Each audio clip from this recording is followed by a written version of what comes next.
Okay, 2025 NBA playoff predictions.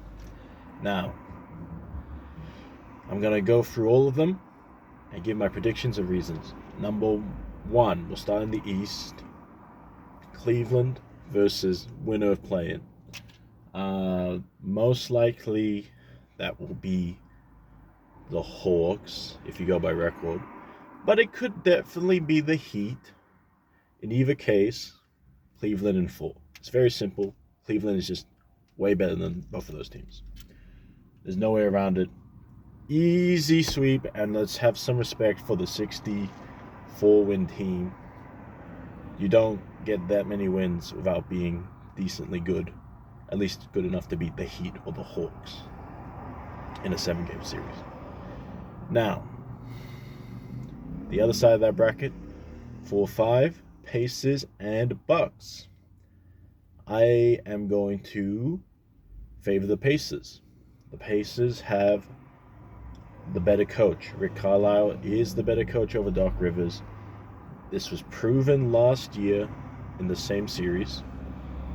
Well, Bucks versus Pacers. In that series, the Bucks as a team in its entirety was better, right? They still had Chris Middleton. Now they have Kyle Kuzma. But they didn't have Giannis at that time. Instead, they had Dame. And now they don't have Dame and they have Giannis. So, if the Pacers are consistent, they've got more chemistry because it's been a year built together, all firm and steady. And the Bucks are slightly worse.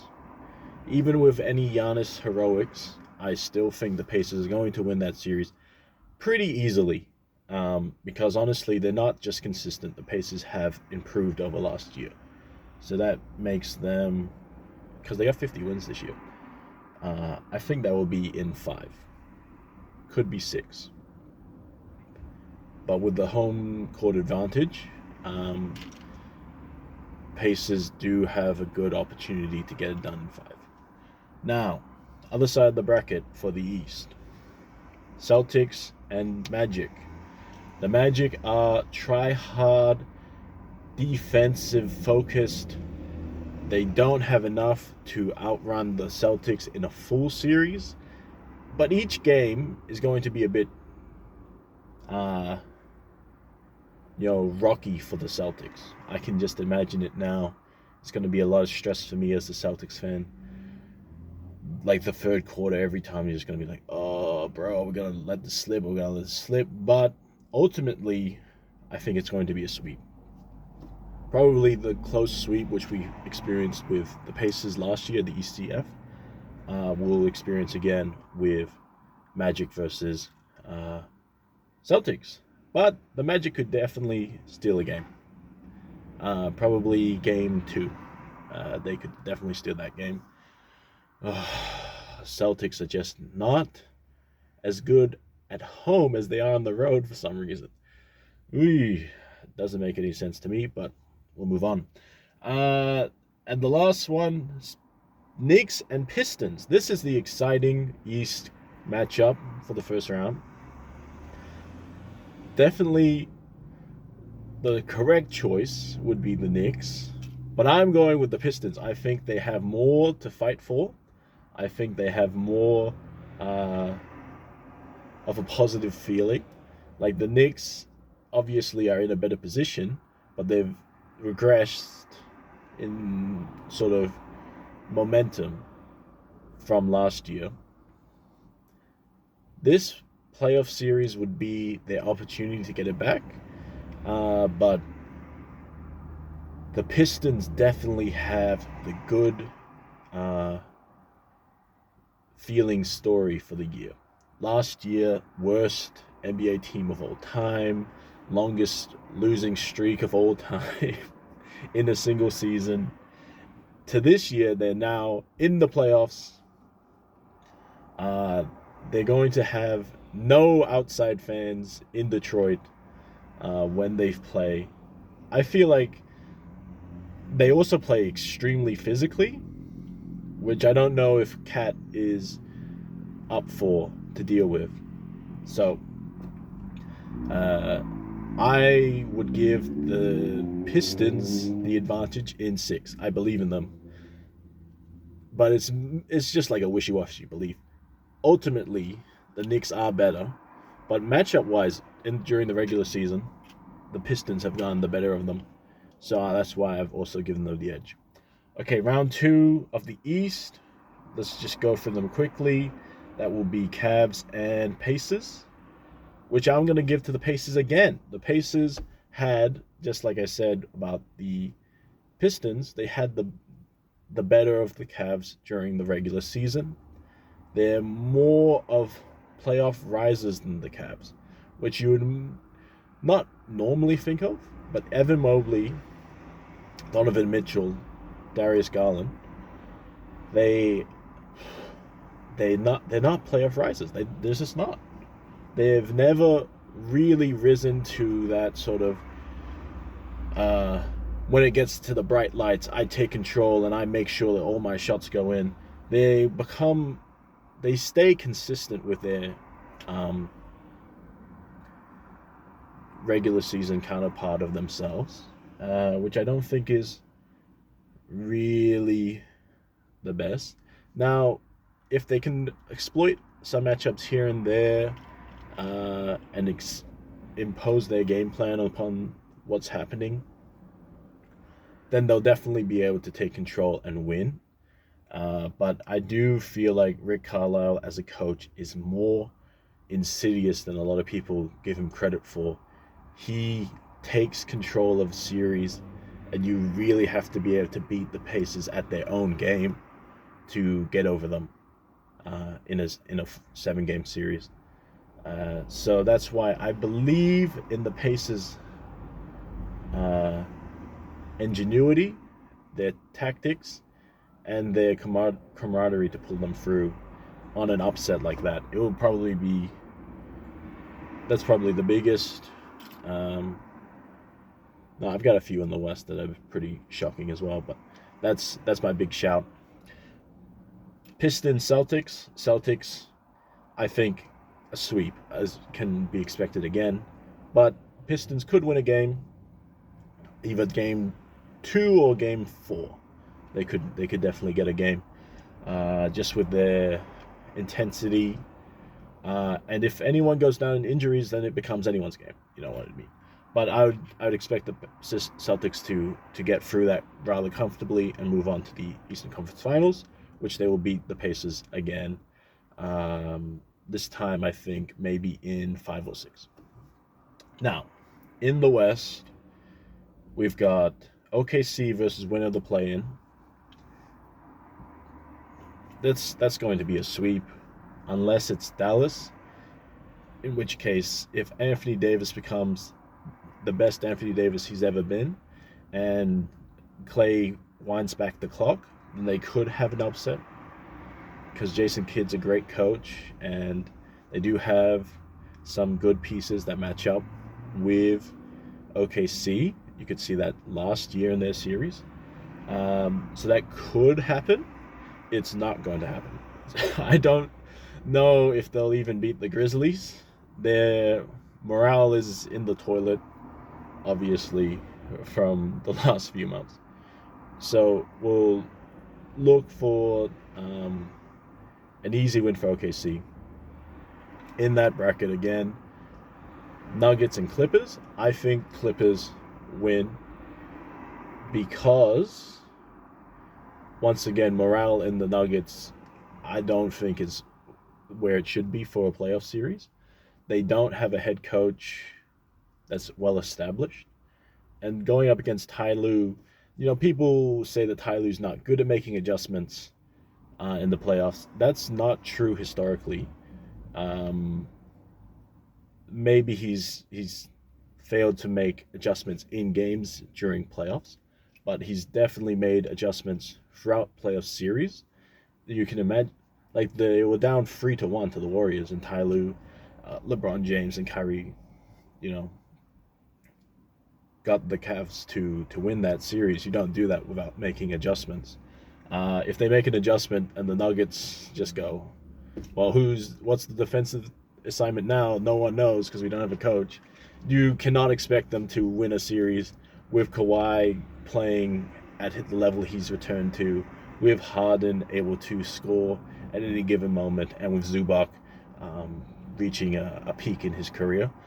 So I believe that the Clippers will upset the Nuggets in 6, not letting it go back to the Nuggets home and winning it in their new Intuit Dome. What's that leave us with? 4-5. After that is 3-6 Lakers Grizzlies. Timberwolves. Something. Uncle Shannon's is right, you know. Luka owns the Wolves. LeBron owns the Wolves. Well, LeBron doesn't own the Wolves, but Luka does. And LeBron's the GOAT, so it's going to be in 5. Once again, they don't have a head coach. If you don't have a head coach, you're not going to win. I don't know. People really underestimate how much coaching impacts on winning. And it's just, I think it will be, really exposed this year, because you have like Jokic, the best player in the world. Without a coach, he's going to lose in the first round. And people are going to be like, oh, why did he lose? Was he just doesn't have the killer instinct? No, it's because he doesn't have a coach. He's not properly scheming for, vulnerabilities in their lineups and, how they can target that. And that leaves Warriors and Rockets. And I'm going to say Rockets because Rockets beat the Warriors badly just a while ago. Their defense shut down Curry. If they can do that, they can win. They have home court advantage. I hate Golden State. I don't want them to win, so I'm not going to pick them to win. That's just logic. Obviously. But the Rockets defense matches up well against the Warriors. They got Sengun. He is he doesn't have a match up in the Warriors that can really disrupt them at all. Which means he's just gonna go through and win. Now, second round, OKC and Clippers. I believe the Clippers will win again.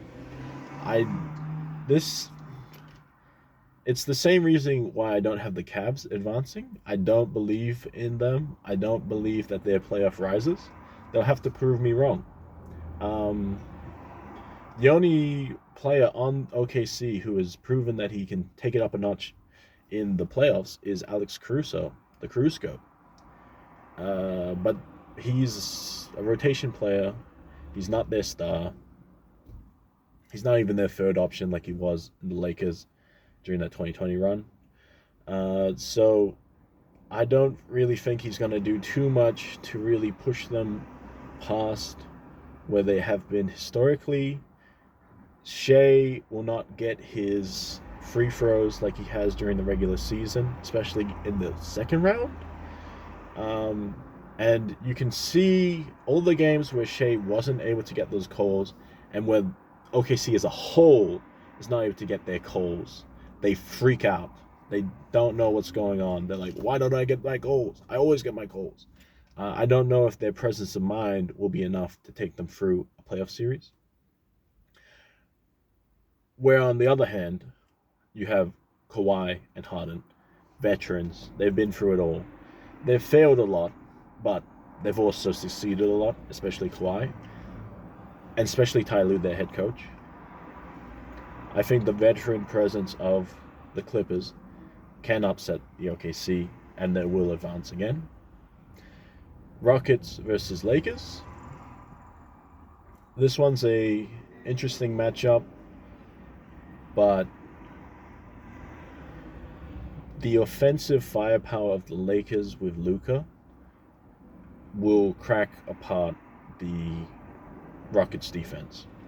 So the Rockets have good defense, but if you're hitting bombs from really far out, then they have to guard you far out. That leads to a cutting availability.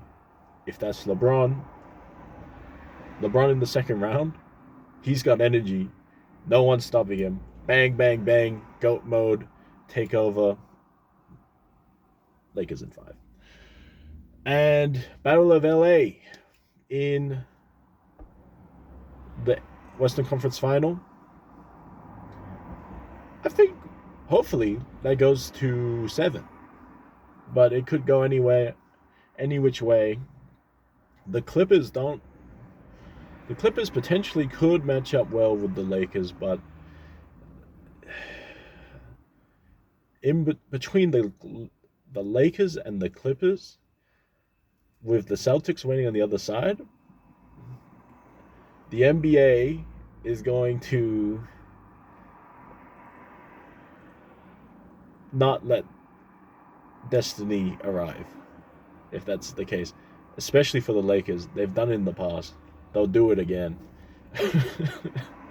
And Luka is a crazy playoff riser. It's just insane. Whereas Harden, when it hits a conference finals, that's when he really starts to just do his Ghost Harden impression. Disappears off the face of the earth. Kawhi and Zubac enough to take on the Lakers. If they can really exploit the fact that the Lakers' starting center is, Jackson Hayes, then potentially, but unlikely. And then Lakers Celtics, great matchup. Would be wonderful to see it go 6 or 7, but I'm gonna have to go with the Celtics because there's no other reason why. The Celtics are the Bulls, and they're gonna win, and that's back to back, baby. So that's my predictions.